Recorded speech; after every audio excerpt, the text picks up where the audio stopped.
مفتی صاحب قنوت نازلہ کون سی ہے اور فلسطینی جو بہن ہے بہن بھائی ہمارے جو اس وقت مسلمان ہیں ان کے لیے پڑھی جا سکتی ہے، اور اگر پڑھنی ہے کون سی دعا کی جائے؟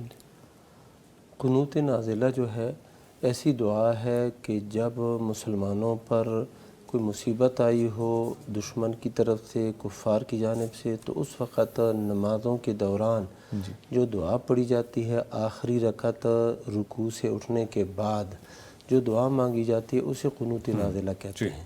اور وہ قنوت نازلہ کا مطلب یہ ہوتا ہے کہ ہم جو مصیبت آئی ہے مسلمانوں پر تو ہم اس مصیبت کے ہٹانے کے لیے اللہ سے دعا کریں بے شک کہ اللہم انصر الاسلام والمسلمین، اللہم اعز الاسلام والمسلمین، اللہم انصر اخواننا الفلسطینیین۔ اس طرح کے جو الفاظ ہوتے ہیں کہ اللہ ان کو نجات دے دے، ان کی مدد فرما، اور جو کفار محارب ہیں، یہودی غاصب ہیں، ان کی ہلاکت کے لیے ہم بدعا کریں، اللہ سے یہ مانگے کہ اللہ ان کو ہلاک کر دے۔ اللہم اہلک الظالمین بالظالمین، اللہم اہلک الیہود والنصارى المرتدین۔ وہ جو اعتداء کرنے والے ہیں، ظلم کرنے والے ہیں، یا اللہ ان کے ہلاک فرما، ان کو تباہ کر دے۔ اللہ کے نبی صلی اللہ علیہ وسلم نے ایک قبیلہ تھا مضر قبیلہ، وہ اس وقت وہ کافر تھا، اور اس کے خلاف بددعا کی تو فرمایا اللہم اشدد وطأتک علی مضر، مضر قبیلے پر اپنی گرفت کو سخت کر دے، ان کو یہ سخت پکڑ لے، اور اللہم اجعلہا سنین علیہم سنین کسنی یوسف، یا اللہ ان پر ایسی قحط سالی لا جس طرح کہ یوسف علیہ السلام کے زمانے میں مصر والوں پر وہ قحط سالی آئی تھی۔ تو اس طرح کی دعائیں مانگے بندہ، اور فلسطینی ہمارے مظلوم مسلمان بھائی ہے، تو ان کے لیے ایسی دعائیں مانگنا تو لازم ہے۔ ہم اور کچھ نہیں کر سکتے، قوانین اور مسائل اور سب ان چیزوں کی وجہ سے دعا تو مانگ سکتے ہیں، ٹھیک ہے، دعا مانگیں گے۔ ٹھیک ہے جی، بہت شکریہ مفتی صاحب۔ اگین کالر ہیں، ان کے جانے پڑتے ہیں۔ السلام علیکم۔ وعلیکم السلام، فیاض احمد صاحب لاہور سے، کیسے ہیں جی آپ؟ الحمدللہ سر، بہت شکریہ، جزاک اللہ سر، بہت مہربانی۔ جی آپ کی کال ملی ہے جی تو اس سے میں تھوڑا سا فائدہ یہ اٹھانا چاہوں گا سر کہ میں، آپ کو آواز آ رہی ہے میری؟ جی جی بالکل آ رہی ہے، آپ پوچھیے۔ ہاں، میں ساتویں روزے کا تو میں نا گر گیا، اس کی وجہ سے مجھے چوٹ لگ گئی، اور میں 10 دن کو 20 دن ہاسپٹل رہ کے آیا ہوں۔ اللہ اکبر۔ تو مجھے وہ راٹ وغیرہ چل رہا ہے کام میں، تو میں بالکل بیٹھ پہ ہوں۔ اللہ اکبر۔ تو دعا کی درخواست ہے، اللہ تعالیٰ آپ کو صحت دے جی۔ کہ وہ یہ دعا کریں۔ جی بالکل۔ تو اور دوسری بات یہ میں پوچھنا چاہ رہا تھا، سوال میرا یہ تھا کہ وضو کے لیے یا غسل کے لیے اگر 3 دفعہ دھونے کی بجائے اگر 1 دفعہ دھو لیے جائے، ٹھیک ہے، کیونکہ 1 دفعہ میں نے اپنے عالمی دین میں سنا تھا کہ وہ کہہ رہے تھے کہ 1 دفعہ دھو لے، شاید مجھے میں کہوں شاید سننے میں غلطی نہ لگی ہو، میں ایک بار پھر اس بات کو کنفرم کر لوں، کیونکہ میں جس حالت میں ہوں میرے لیے جسم کو پاک رکھنا صاف رکھنا ایک بہت مشکل کام ہو چلے جی، ٹھیک ہے جی، بہت اگر 1 دفعہ کر لیا جائے۔ اور دوسری بات یہ ہے کہ جب میں حاجت بسترے بھی کرتا ہوں تو اپنے جسم کو صاف کرنے کے لیے ٹیشو وغیرہ استعمال کر لیتا ہوں۔ ٹھیک ہے، ٹھیک ہے، کافی ہے یہ، کافی ہے۔ چلیں جی، ٹھیک ہے جی، بہت شکریہ آپ نے کال کی۔ اللہ تعالیٰ آپ کو صحت تندرستی دے جی، آپ کے اوپر جو مشکل ہے اس کو ٹال دے۔ مفتی نعمان فاروقی صاحب، مفتی صاحب آپ کی جانب بڑھیں گے، مفتی صاحب فرمائیے گا۔ جی، ہم پہلے تو دعا گو ہیں ان کے کہنے پر کہ اللہ تعالیٰ انہیں صحت عافیت سے نوازے، اور اس تکلیف کی وجہ سے اللہ تعالیٰ ان کے گناہ معاف فرمائے، ان کے درجات بلند کرے، اللہ تعالیٰ ان پہ کرم فرمائے، ان کی مشکلیں آسان کر دے۔ اور جہاں تک سوال کا تعلق ہے، پہلے استنجا وہ کہہ رہے ہیں کہ میں ٹیشو وغیرہ استعمال کرتا ہوں، بالکل تو ٹھیک ہے، ٹیشو اگر صحیح طریقے سے استعمال ہوئے ہوں اور اپنے ہاتھوں کو بھی بچایا ہو، محفوظ رکھا ہو اور صفائی صحیح طرح کر لی ہو تو ٹھیک ہے، ٹیشو کافی ہیں۔ بالخصوص گلو ٹیشو جو ہاں وہ جو وائپس، ہاں جی جی بالکل، وہ بھی یوز کر سکتے ہیں، پہلے وہ کر لیں پھر خشک کر لیں تو یہ بڑا اچھا ایک ہو جائے گا۔ تو جہاں تک تعلق ہے ان کے دوسرے سوال کا، وضو کہہ رہے تھے، وضو ہم ایک دفعہ وضو ایک دفعہ کرنا لازم ہے، اور 2 دفعہ اس سے بہتر 3 دفعہ اگر ضرورت ہے تو آپ 3 دفعہ کریں، 3 سے زیادہ نہیں کر سکتے، تو 1 اور 3 کے درمیان کوئی بھی صورت آپ اختیار کر سکتے ہیں۔ 1 دفعہ کر لیں تو بالکل وضو ہو جاتا ہے، لیکن اس کو ٹھیک طریقے سے کر لیں۔ اس باغ وضو کا مطلب یہ ہوتا ہے کہ آپ اچھے طریقے سے ہر اعضاء کو دھو لیں جو وضو کے اعضاء ہیں. بالکل مقصد بھی یہی ہے کہ جی جی جو رہ گئی ہے کمی وہ دور تو وہ انہوں نے ٹھیک سنا ہے اور صحیح ہے بات. جی مفتی صاحب. ہاں جی، یہ جو اہل قباء کے متعلق ہے اس میں جو صحیح روایت میں آتا ہے وہ یہی ہے کہ وہ پانی کا استعمال کرتے تھے. وہ جمع ڈھیلوں کے درمیان اور اسی طرح پانی کے درمیان وہ روایت کے اندر کچھ کلام ہے، یعنی وہ ثابت نہیں ہے. ٹھیک ہے ٹھیک ہے جی، بہت شکریہ مفتی صاحب. اگین کالر ان کی جانب بڑھتے ہیں. جی السلام علیکم. ذوالفقار صاحب میں سوئی بلوچستان سے. جی جی سر کیسی طبیعت ہے آپ کی؟ سر اللہ کا فضل کرم ٹھیک ٹھاک، آپ سنائیں. جی الحمدللہ اللہ کا شکر. کیا پوچھنا چاہیں گے پوچھیے. سر میں یہ پوچھنا چاہ رہا ہوں مفتی صاحب سے کہ میں ریٹائر ہو چکا ہوں اور میری جو ہے نا پینشن آتی ہے بینک میں. اچھا ٹھیک ہے. اور سر میرے 2 فلیٹ ہیں کراچی میں، ان کا بھی کرایہ آتا ہے. ٹھیک ہے. اور سر میرے پاس جو ہے نا یہ گھر پہ سونا جو ہے زیور وغیرہ جو بچوں کا ہے اور میری بہو کا اور مسز کا، یہ تقریباً 12-13 تولہ ہے. تو سر اس پہ مجھے یہ بتا دیں کہ مجھ پہ زکوٰۃ فرض ہے یا فرض نہیں ہے. اچھا جی ٹھیک ہے جی، بہت شکریہ آپ نے کال کی. جی مفتی عبدالعلی خان صاحب سے فرمائیے گا. کہہ رہی ہیں کہ جی ایک تو پینشن آتی ہے، ریٹائرڈ ہے. میں ایک تو اپنے بھائی سے جی جی یہ بھی عرض کرنا چاہوں گا کہ جو نعمتیں اللہ سبحانہ و تعالیٰ نے آپ کو عطا فرمائی ہیں اس کا سارا ایسے اظہار بھی نہ کرو. اچھا بندہ ایک صورت بنا کے پوچھتا ہے کہ اگر کسی کے پاس 2 فلیٹ ہیں، ایسے پینشن اس کو آتی ہے، اس کے گھر میں اتنا سونا ہے، تو پھر کیا ہوگا؟ اپنا نہ بتائیں. انعامات اور نعمتوں کو اپنے پاس چھپا کے رکھنا چاہیے. حاسدین زیادہ ہوتے ہیں. اللہ تعالیٰ ایک تو یہ بات. دوسری بات یہ ہے کہ یہ جو گھر ہیں، فلیٹس ہیں، ان پر تو زکوٰۃ نہیں ہے. ہاں اگر ان کا کرایہ آتا ہے اور وہ کرایہ جو ہے نا خرچ نہیں ہوتا، اس کو آپ جمع کرتے ہیں اور نصاب کو پہنچے اور پھر سال اس پہ گزر جائے، پھر اس پر زکوٰۃ لازم ہے. ٹھیک ہے. اور سونا ہے 12-13 تولے سونا ہے، تو یہ آپ کی بیگم کا بھی ہے، بہو کا بھی ہے. تو اب اگر بیگم کا سونا 7.5 تولے ہے یا بہو کا سونا جو ہے وہ 7.5 تولے اکیلے اس کا، تو اس کے ذمہ تو زکوٰۃ ہے. لیکن اگر ایسا ہے کہ 6 تولے ایک کے ہیں بیگم کے ہیں اور 6 تولے بہو کے ہیں، تو اس صورت میں کسی کے اوپر بھی زکوٰۃ نہیں ہے.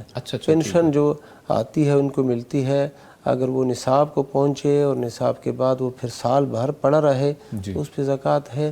ورنہ اگر پینشن آئے اور خرچ ہو جائے اور بندہ اس کو کھائے استعمال کرے، گھر میں کچھ بھی نہ بچے یا بچے بھی تو تھوڑا بچے، تو اس پہ زکوٰۃ نہیں ہے. اچھا مفتی صاحب آپ ہماری ناظرین ہیں ان کے لیے بتائیے گا کہ سونے کا نصاب کیا ہے؟